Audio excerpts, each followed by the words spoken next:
channel Ngulik Horor.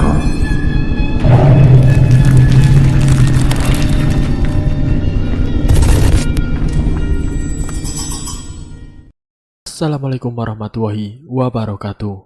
Kembali lagi di channel Ngulik Horor. Channel ini menceritakan tentang kisah-kisah misteri. Kali ini saya akan membawakan kisah misteri yang diambil dari @payung hitam. Kalian juga dapat mengunjungi tweet beliau langsung ya. Nanti link saya akan sediakan di kolom deskripsinya. Oh ya, di dalam cerita ini nama dan tempatnya disamarkan semua ya, untuk menjaga privasi pihak yang terlibat di dalamnya. Yuk, daripada kita lama-lama, langsung saja kita simak ceritanya. Bismillahirrahmanirrahim. Kali ini saya akan membawakan kisah misteri yang berjudul Bapakku Sudah Melanggar Pantangan. Jadi cerita kali ini pengalaman dari narasumber kami yang bernama Vivi. Cerita ini dialami oleh ayahnya sendiri. Kejadian ini bermula di tahun 2002 yang bakal terus tertanam di memori ayahnya karena menyangkut keselamatan nyawanya. Perkenalkan, namaku adalah Vivi. Kejadian ini aku ingat waktu aku masih di bangku SMP. Waktu itu ayahku, sebut saja namanya Pak Hamir, lagi ada rezeki untuk membeli rumah baru di desa terpencil dan juga 1 hektar kebun. Aku dan keluarga, ayah, ibu dan adikku berdomisili di Sulawesi, tapi aku tidak bisa spesifik. Kami tinggal di kota besar. Ayahku juga seorang karyawan di salah satu perusahaan di kota kami. Tujuan ayahku membeli kebun dan rumah di desa terpencil jauh dari kota tempat tinggal kami, karena ayahku suka melepas penat dari urusan kerjanya ke tempat yang tenang, menyendiri dan juga sekaligus mengurus kebun yang ia beli. Letak kebunnya masih satu wilayah dengan rumah yang ayahku beli, tapi tidak terlalu dekat juga. Aku dan keluargaku pernah mengunjungi rumahnya dan juga kebunnya, tapi menurut aku kurang asik saja di sana karena terlalu sepi dan jauh dari fasilitas kehidupan. Keluargaku yang lain juga menganggap di sana kurang nyaman. Maka dari itu aku dan keluargaku cuma 1 kali saja ke sana. Selebihnya ayahku yang sering mengunjunginya bahkan menginap beberapa hari di sana. Bisa-bisa 4-5 hari di sana. Letak desanya pun ada seperti di ujung dunia. Karena saking jauhnya, aku amati juga tidak ada lagi desa setelah itu yang kulihat. Jadi desa itu benar-benar terpelosok. Pekerjaan ayahku juga hanya pengurus proyek bangunan, yang mana kalau memang belum ada panggilan kerja, ia bisa punya waktu banyak untuk melepas penat dan mengurusi kebunnya. Ayahku juga orang yang mudah bersosial, jadi ia mudah diterima dengan lingkungan barunya. Singkat cerita, awal-awal ayahku datang ke sana sangat disambut hangat dengan warga. Pas sekali dengan kepribadian ayahku. Ia suka menyapa orang dan juga sekedar berbasa-basi. Bahkan warga pun pernah ada yang sampai berkunjung hanya karena bersilaturahmi. Sebegitu antusiasinya dan sebegitu erat kekeluargaannya di sana. Baguslah memang kalau begitu. Karena ayahku juga kelihatannya menyukai suasana dan lingkungan di sana. Dan akhirnya pada saat itu kebetulan ayahku ke sana pada hari Kamis. Setelah pulang berkebun sekitar jam 4 sore, warga khususnya bapak-bapak mengajak ayahku ikut pengajian yang diadakan di musala di sana setelah sholat maghrib. Rutinitas warga di sana sering mengadakan pengajian memang setelah sholat maghrib di malam Jumat. Seperti biasa, selepas pengajian dan beberapa perempuan dan anak-anak sudah pulang, bapak-bapak itu suka mengobrol-ngobrol, segala hal dibahas, termasuk apa-apa saja mitos dan pantangan di sana. Kebetulan juga ayahku warga baru di sana yang harus diberi pengarahan agar tidak salah berpijak. Pak, sebelumnya ini bukan menakuti ya, tapi saya mengingatkan saja. Di sebelah sana kan ada bukit. Bapak lihat tidak? Kata salah satu bapak-bapak di situ. Ya, tahu Pak, saya lihat kok, kata ayahku. Di sana itu lokasinya benar-benar tidak boleh dijamah manusia. Kalaupun mau ke sana, harus ada kepentingan mendadak saja, kata bapak-bapak yang tadi. Loh, memangnya kenapa di sana, Pak? Tanya ayahku penasaran.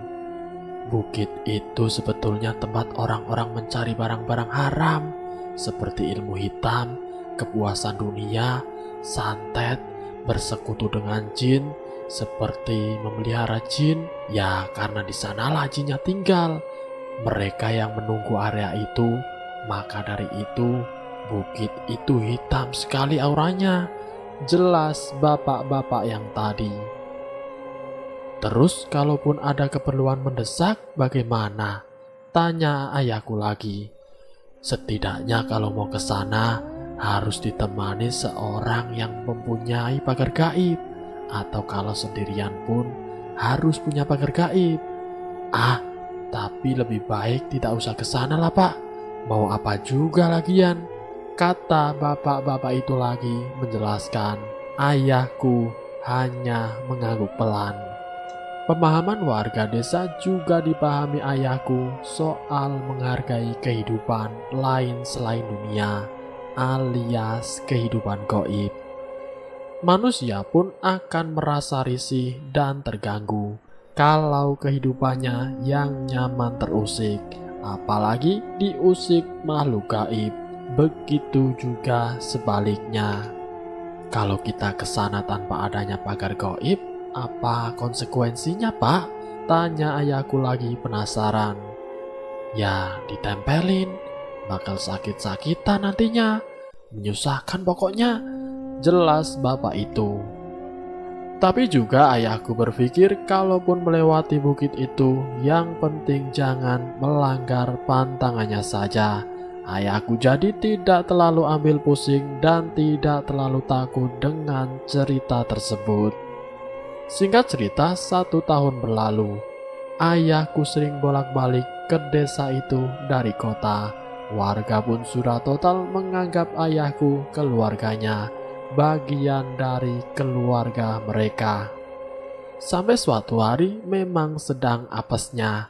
Ayahku ingin pulang ke rumah dari kebunnya sore sekitar jam 4. Ayahku memilih untuk menunggu hujannya reda, tapi lama sekali. Ayahku memang tidak mempersiapkan apapun jika turun hujan. Ditambah lagi pada saat hujan, sungai yang biasa dilalui ayahku meluap, sampai-sampai jembatan batang pohon yang tadinya terlihat kini tertutup genangan air.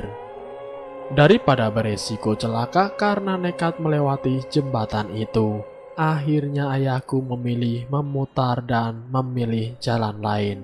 Yang tanpa ayahku sadari, ternyata jalan yang dipilih ayahku adalah kaki dari bukit terlarang itu. Melintasi kaki bukit itu tanpa sadar, karena ayahku memang tidak merasakan keanehan apapun. Ditambah konsentrasi ayahku juga pada jalanan yang licin, jadi tidak memperhatikan sekitar, semua normal-normal saja. Setelah sampai di rumah, ayahku membersihkan diri karena basah dan lumpur, tapi tidak mandi karena sudah terlalu sore, makan malam dan juga beristirahat. yang sedari tadi ayahku belum sadari dan ia sadar setelah sedang beristirahat.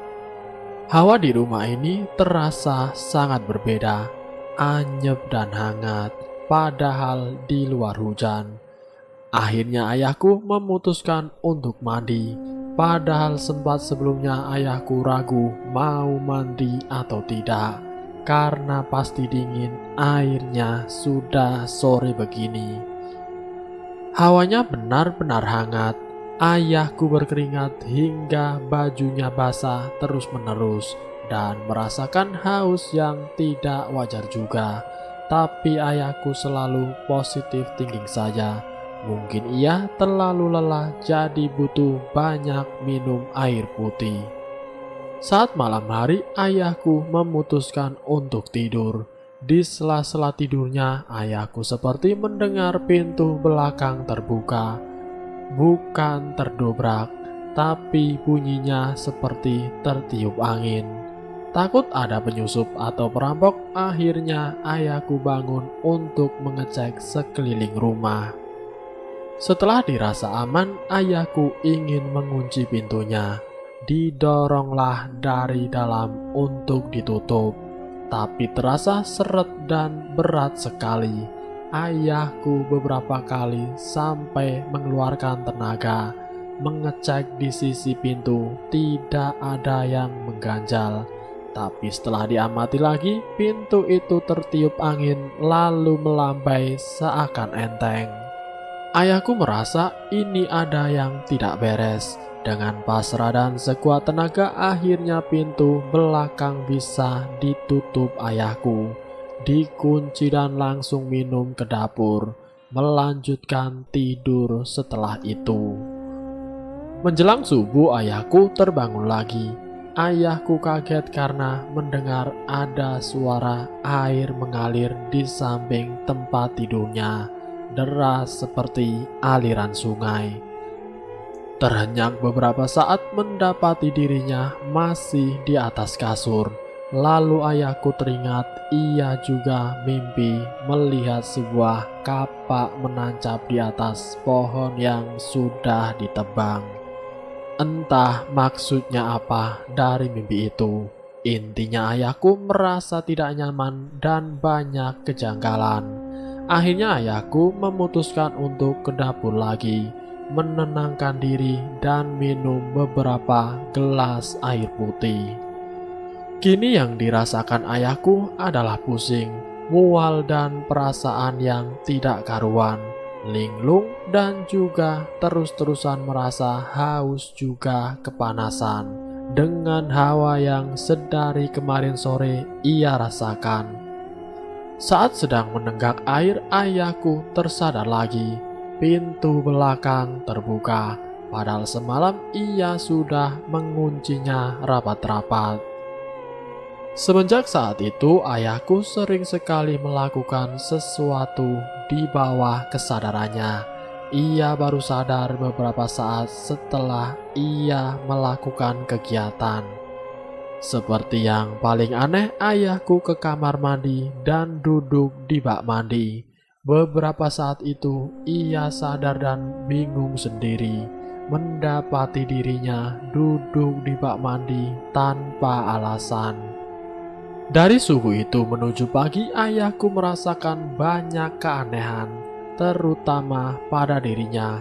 Merasa juga badannya berat dan tidak bisa mengontrol dirinya. Paginya waktu matahari sudah mulai terbit, hujan turun juga dengan deras. Tapi ayahku justru keluar rumah jalan kaki tanpa menggunakan jas hujan atau payung, alias hujan-hujanan di jalanan. Beberapa warga pun di sana yang sedang berteduh menyaksikan ayahku hujan-hujanan dan menawarkan untuk bergabung dengan mereka. Tapi ayahku tidak menyambut sapaannya. "Pak Amir, sini berteduh loh pak, jangan hujan-hujanan, nanti sakit pak," teriak salah satu warga. Ayahku cuma mengangguk saja dan tersenyum. Selanjutnya ia jalan terus tanpa bicara sepatah kata pun. Di sini ayahku sudah tidak lagi sadar, tidak mengingat apapun. Warga awalnya tidak merasa curiga dan tidak tahu kalau ayahku sebenarnya tidak sadar diri, tapi tidak bisa berbuat apapun karena mereka juga mau pergi ke kebun dan tidak mau terlanjur basah karena hujan. Tapi yang membuat warga agak heran, ayahku berjalan menuju bukit yang terlarang itu. Singkat cerita, tersadarlah ayahku. Disaksikan di hadapannya ada sungai kecil. Harinya pun terik, padahal sebelumnya hujan deras. Lokasinya benar-benar tidak dikenali ayahku. Bukan perkebunan, cuma hutan sepi tanpa manusia. Ayahku ingin tahu apa di sini ada orang, tapi sia-sia, tidak ada sahutan dari siapapun. Karena hari terasa terik dan panas, akhirnya ayahku memutuskan minum air dari sungai itu menggunakan tangannya. Mau seperti apa lagi, sudah tidak tertahankan dahangnya. Baju ayahku pun kering seperti tidak kehujanan sebelumnya. Aneh sekali, ayahku akhirnya mencari jalan keluar dari hutan tersebut, tapi hasilnya selalu nihil. Segala cara dilakukan, tapi tetap saja berujung menemukan sungai yang tadi. Ia akhirnya mencoba cara dengan mengikuti sungai mengalir, tapi tetap saja dia balik ke tempat semula, seolah sungainya cuma membentuk huruf O. Lama-lama ayahku lelah juga, tapi ia tidak merasakan lapar sekalipun. Malah ayahku cuma merasakan haus saja, yang teramat sangat dan terus-menerus. Di malam hari ayahku juga tidak merasa kedinginan. Yang lebih tidak wajar lagi, ayahku tidak merasa dan tidak melihat ada nyamuk di situ. Padahal itu hutan yang lebat. Biasanya nyamuk-nyamuk hutan bakal sadis sekali, tapi ini terlihat pun tidak. Di malam berikutnya, ayahku mulai pasrah dan merebahkan dirinya di bawah tanah di tepi kanan sungai, menatap langit. Kalau memang ia harus mati di sini, bagaimana? Tapi ia masih punya tenaga untuk mencari pertolongan. Sepi, sunyi, gelap gulita, dengan cahaya bulan meresap dalam jiwa ayahku. Ayahku cuma bisa berdoa memohon keselamatan dan tetap hidup dan utuh sampai nanti pulang ke rumah. Di tengah-tengah lamunan ayahku, ia melihat tepat di sebelah kirinya ayahku, alias di atas air sungainya seperti ada cahaya, bukan kunang-kunang, tapi cahaya besar seperti senter segenggaman orang dewasa. Ayahku sempat berharap itu adalah orang, tapi mana mungkin ada manusia jalan di atas air. Ayahku kemudian memperhatikan langkahnya juga, tapi tidak terdengar apapun. Masih sunyi, hanya saja cahaya itu terus bergerak mendekat. Masih kurang yakin, ayahku akhirnya memanggil dari sumber cahaya. Tidak ada jawaban. Lama-kelamaan cahayanya menghilang saat ayahku menegaskan penglihatannya di atas sungai itu. Pasrah lagi, ayahku pun akhirnya tidur, berharap besok pagi ia mendapat banyak tenaga untuk pulang. Pagi harinya ia bangun berharap semalam mimpi. Ternyata ia masih di tempat yang sama. Ditambah terkejut melihat banyak jejak kaki sepatu manusia saat ayahku sedang bersiap-siap mencuci muka dan minum di sungai. Kali ini ayahku sedikit mengeksplor dan berteriak, berharap ada seseorang yang mendengarnya, Karena ia melihat ada jejak kaki di situ, tetap ia tidak mendapati siapapun di sana.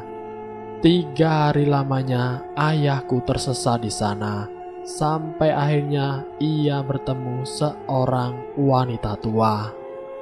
Wanita itu terlihat sedang menggendong kayu bakar. Ayahku yang sedang terduduk didekati nenek itu, dan tanpa banyak basa-basi terjulur tangan dari sang nenek untuk membangunkan ayahku. Karena nenek itu satu-satunya manusia yang menemukan ayahku, ayahku langsung sungkem meminta pertolongan. Seolah paham, nenek itu langsung memberi ayahku sebuah wadah dari bambu berisikan air putih. Diminumnya langsung oleh ayahku, dan perasaan ayahku ketika begitu lemas, berkunang-kunang pandangannya, merasakan lapar yang teramat sangat. Kemudian karena pandangan ayahku semua berkunang-kunang, buram, akhirnya ayahku pun pingsan. Ayahku pun sampai tidak tahu kemana perginya nenek yang tadi, karena telanjur tidak sadarkan diri. Setelah itu ayahku tidak ingat apapun. Ini dari kesaksian warga. Warga yang saat itu memang mencari ayahku, menemukan ayahku tergeletak lemas tidak jauh dari tepi sungai. Warga yang menemukan terkejut tapi tidak heran, karena sudah beberapa kali menyisir wilayah sungai tetap tidak menemukan tanda-tanda adanya ayahku. Tanpa berlama-lama akhirnya ayahku dibawa pulang dan diurus dengan warga. Setelah sadar dan pulih, barulah warga siap untuk memberitahu yang sebenarnya. Awalnya beberapa warga merasa heran melihat keadaan pintu rumah ayahku. Pintunya terbuka lebar selama beberapa hari. Muncul pertanyaan yang akhirnya warga berusaha mengecek keadaan. Takutnya ada terjadi sesuatu, tapi warga tidak mendapatkan ayahku di rumah. Keadaan rumah sepi dan kosong. Dari kesaksian, warga itu melaporkanlah ke warga yang lain, termasuk bapak-bapak yang tengah neduh waktu itu, yang melihat ayahku berjalan menuju bukit yang dilarang tersebut. Kekompakan dan kekeluargaan warga desa begitu erat, sehingga kesadaran mereka mengenai hilangnya ayahku cepat ditanggapi. Setelah berunding dengan beberapa warga yang mempunyai pagar gaib, akhirnya disetujuilah untuk mencari ke bukit itu. Pertimbangan terus dilakukan. Bukit itu pantang sekali dipijak. Warga yang sudah lama tinggal di situ pun berpikir 1000 kali, bagaimana seperti ayahku yang baru 1 tahun tinggal di situ. Kesepakatan bulat, lalu dicarilah ayahku di bukit. Ayahku bertanya saat sedang diceritakan. Ia melihat jejak kaki. Apa benar mereka telah melewati wilayah dengan ciri-ciri yang ayahku sebutkan? Kata mereka memang iya. Mereka melewati wilayah tersebut karena sungai itulah akses pertama yang akan mereka lewati ketika memasuki area perbukitannya. Berarti benar dugaan warga dan ayahku. Raga ayahku dibuat tidak terlihat oleh warga yang tengah mencari. Bagaimana soal wanita tua yang memberi saya minum di wadah bambu? Apa termasuk warga sini yang ikut mencari? Tanya ayahku kepada warga. Tidak ada lansia yang ikut dengan kami, Pak. Kami semua laki-laki dewasa. Bahkan sedari kami melakukan penyisiran, kami tidak melihat ada satupun warga di sana, apalagi nenek-nenek. Jelas salah satu warga. Mungkin itu cara Tuhan menunjukkan ayahku supaya ditemukan. Dijelaskan juga sama warga kalau air yang diberikan nenek itu bukan air biasa. Dan itulah yang menghantarkan ayahku bisa terlihat di mata para warga yang sedang mencari. Dan air pemberian dari nenek itulah yang menyadarkan seutuhnya ayahku menjadi manusia. Dari situ ayahku langsung merasakan hal manusiawi, yaitu lapar, dingin, dan juga lemas yang ia tidak rasakan sebelumnya saat sebelum meminumnya. Saat ayah memasuki wilayah bukit tersebut tanpa disadari, kehadirannya memancing perhatian dari penunggu di sana. Ditambah ayahku tidak memakai pagar gaib. Sampai akhirnya ada beberapa penunggu yang mengikuti ayahku sampai rumah, alias ayahku sudah ketempelan sejak ia pulang sore dari kebunnya. Pada saat itu ayahku pulang ke rumah kami yang di kota dengan keadaan selamat dan utuh, sehat walafiat. Tapi barulah ia bercerita kalau ia telah menghilang di sana selama 3 hari. Kami terkejut dan benar-benar khawatir, kesal dan menyesal juga. Tapi entah mau siapa yang disalahkan, karena kejadian sudah terjadi dan sebelumnya memang baik-baik saja. Saking khawatirnya kami akhirnya tidak lagi mengizinkan ayahku pergi ke rumah di desa atau ke kebun itu sendirian. Harus ditemani mau tidak mau, karena belajar dari kesalahan. Amit-amit bakal terjadi lagi. Dan selesai. Itulah kisah misteri yang berjudul Bapak Sudah Melanggar Pantangan. Semoga dari kisah ini kita bisa dapat mengambil hikmahnya. Semoga kita selalu dalam lindungan Allah Subhanahu wa Ta'ala. Ambil sisi positifnya dan buang jauh-jauh sisi negatifnya. Terima kasih sudah mampir di channel kami. Jika kalian tertarik dengan video kami, silahkan tekan tombol like, share, dan komen. Tekan subscribe untuk mengikuti video kami selanjutnya. Wassalamualaikum warahmatullahi wabarakatuh.